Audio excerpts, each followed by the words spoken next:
Tujuannya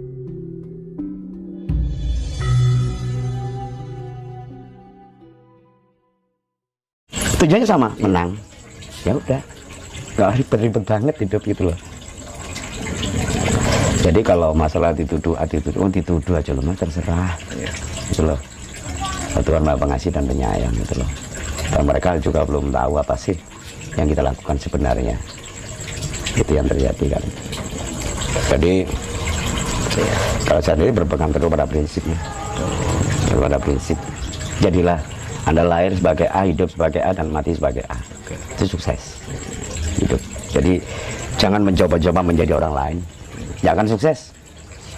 Anda kayak Freddie Mercury mungkin hanya dapat predikat seperti Freddie Mercury, iya kan, bukan Freddie Mercury. Itu yang terjadi.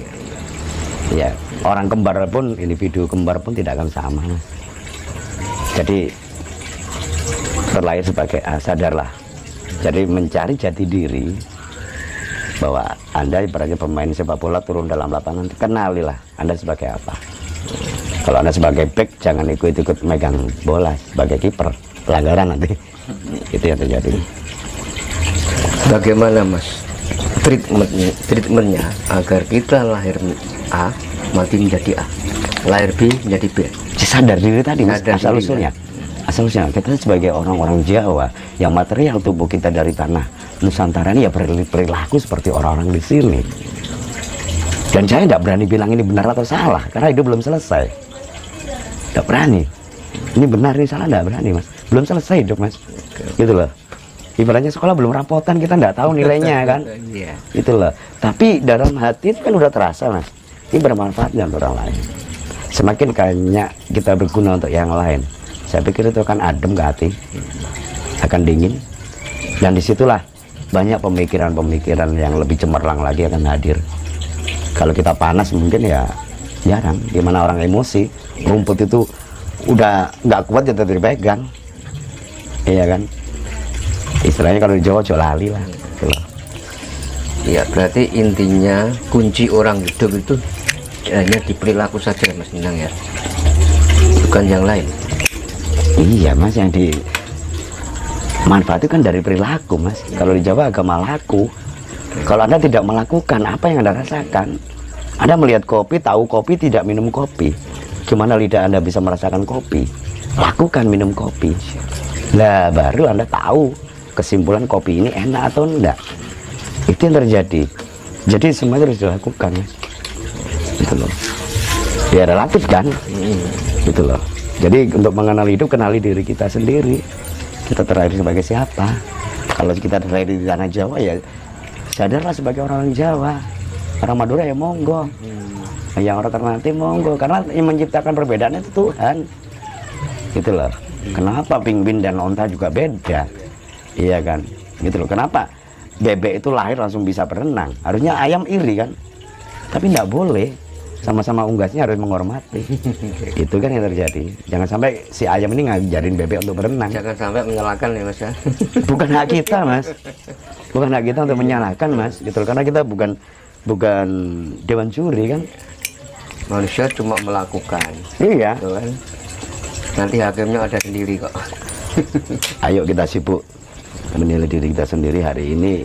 Kita bersalah kepada siapa? Menguntungkan dari siapa? Kalau kita bersalah terhadap 1-2 orang, besok kita kurangi, minimal kita bisa minta maaf. Kedua, kalau kita hari ini berguna untuk 1-2 orang, mungkin besok bisa meningkat lagi.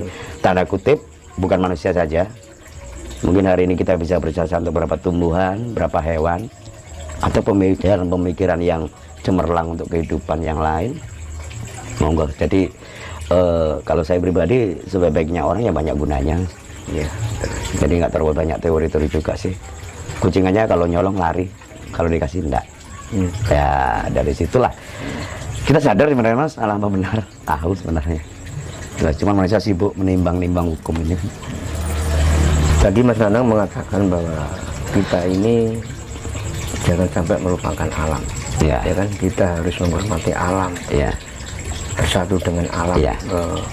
Keistimewaannya apa mas? Ibaratnya gini aja mas, Anda naik bis, Anda harus menyatu dengan bis. Jangan sampai Anda naik bis, pikiran Anda naik kereta api. Nanti keliru. Iya kan?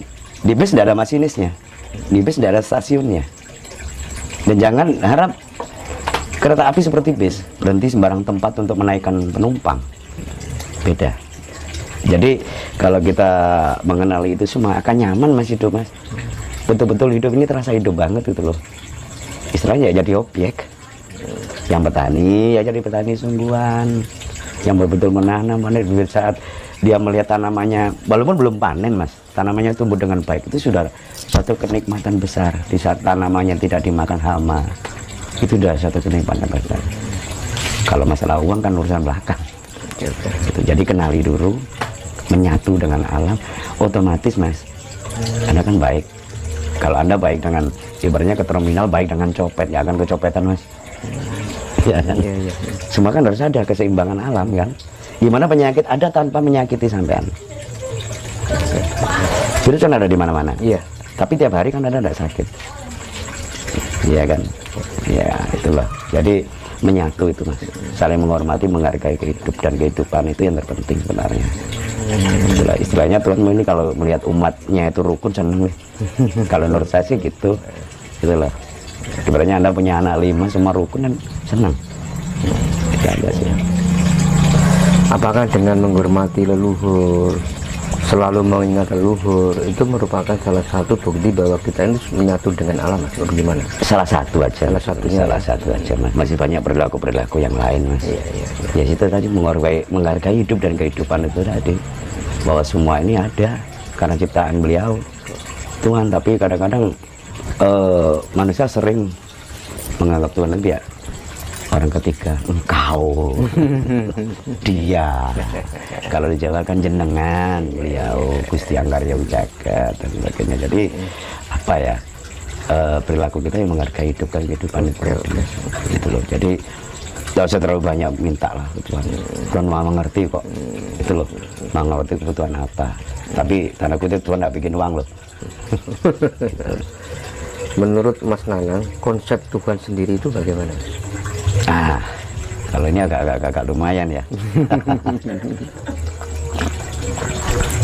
Konsep dari ketuhanan sendiri, karena Tuhan adalah satu penyebab awal dunia itu kan. Iya. Karena di sini saya tidak terlalu bicara banyak Mas, karena banyak pemikiran tentang Tuhan dari berbagai macam keyakinan. Iya. Gitu loh. Kalau di saya sendiri ya itu tadi, kita kan kembali kepadanya. Colong dicamkan sendiri, mungkin kita bisa bahas di lain waktu ya. Tapi yang sempurna itu kan semua kembali pada tempatnya. Kontaknya ini di laci, mobilnya di garasi, itu sempurna. Gimana kalau kita kembalinya tidak sempurna? Gentayangan. Ya coba di telah kita di situ. Jadi yang bilang sempurna itu tadi gimana? Semua akan kembali kepada tempatnya masing-masing. Kalau Anda pinjam motor saya dalam keadaan bersih, otomatis mengembalikan harus bersih kan? Iya. Kalau kotor belepotan dengan lumpur, otomatis Anda berkewajiban untuk membersihkan. Kembalikan semua pada kodratnya seperti itu. Nah, sekarang ini Mas, yang perlu saya tanyakan tentang sempurna tadi dalam tanda kutip ya. Iya. Bahwa orang yang sempurna itu akan kembali kepadanya dengan sempurna juga kan. Iya. Nah, maksud dari sempurna sendiri tuh mungkin kalau Jawa Mas, banyak orang yang bilang itu mukso, ya dan sebagainya. Itu terserah ya. Terserah. Tapi bagi saya pribadi, untuk gimana sih orang sempurna tadi, relatif Mas. Iya, relatif banget. Relatif banget. Karena apa? Kalau di sini nggak terlalu banyak bicara, nanti takut perdebatan juga Mas. Karena sesuatu itu bukan untuk diperdebatkan dan untuk pinter-pinteran. Iya kan? Jadi kalau saya pribadi, di saat saya bisa mengembalikan semua ke asalnya, jadi jangan sampai naruh mobil di laci dan naruh kontak di garasi, itu aja. Jadi kembalikan semuanya. Kalau berangkat Anda bersih, pulang harus bersih. Itu. Soalnya kan sekarang kan banyak Mas Anang, ajaran-ajaran yang mengklaim bahwa yang paling baik sendiri dan paling benar sendiri kan dari. Ya itu hak mereka sih. Mereka kalau saya kembali sih konsep sempurna itu hidup belum selesai Mas. Jadi gitu aja lah. Itulah terserah, saya menghormati perbedaan itulah. Perbedaan itu harus dihormati. Gimana sih gado-gado itu beda Mas, antara kabum, antara kentang, kubis, toge, ada lontong, tapi dia diramu, dirukunkan oleh bumbu kacang. Iya. Di situ nggak ada yang dianjurkan, semua sama. Iya kan, tapi gado-gado itu berbeda-beda tetap satu kan, simpel aja seperti itu. Nggak boleh lontongnya merasa terbaik. Iya kan, kamu kalau ada dagu nggak kenyang, toge juga sama. Tapi mereka rukun dalam satu piring, dikemas dengan bumbu kacang.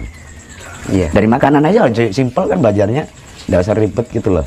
Jadi kalau ada yang bilang ini terus, ya monggo lah silahkan. Tapi saya juga punya teori, saya punya prinsip yang cocok dengan saya. Sekarang gini aja mas, rokok ini aja mas. Rokok kita beda mas, mereknya beda, harganya beda. Ada yang filter ada enggak? Tahu enggak asalnya sama enggak? Tembakau. Kebunnya siapa tahu rokok saya dan sampean ini dulu satu kebun dan bahkan satu pohon daunnya. Cuman dia jatuh ke pabrik yang berbeda. Terus akhirnya apa? Asapnya sama mas. Iya. Kenapa kita ribet dengan merek?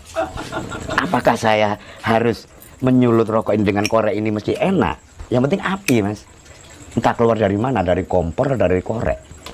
Caranya kan berbeda. Tapi akibatnya sama mas, asap. Anda tahu asap rokok sampean sama rokok saya? Nggak sama, nggak tahu kan?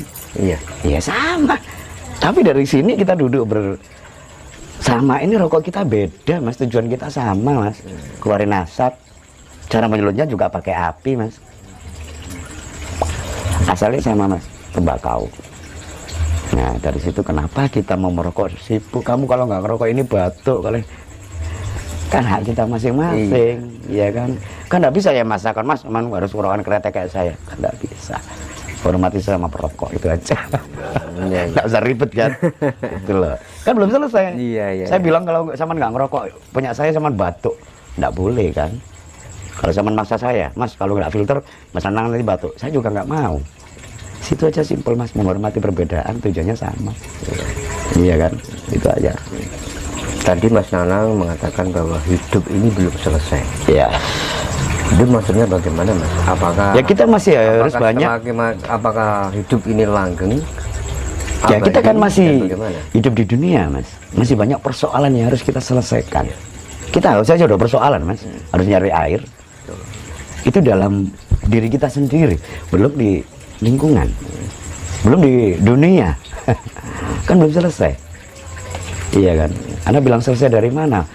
Orang udara masih keluar dari hidung, jantung masih berdetak, kan belum selesai. Itu yang terjadi. Dan kita tidak boleh menyelesaikan itu sesuai cara kita. Biar Tuhan yang menyelesaikan. Ada hukumnya sendiri kan. Jadi di situ. Jadi untuk masalah hidup ya jalani aja. Gimana sih orang-orang? Coba kalau Anda sendirian di hutan, Anda mau baik, mau buruk sama siapa? Iya kan? Iya. Toh Anda waktu ke hutan ngambil air, apakah Anda sudah izin ke yang punya air? Apakah Anda bawa air dari rumah? Mengambil benda yang bukan miliknya, apa? Tapi kalau kita di Jawa ada permisi, masuk hutan ada permisi, ada etikanya dan sebagainya.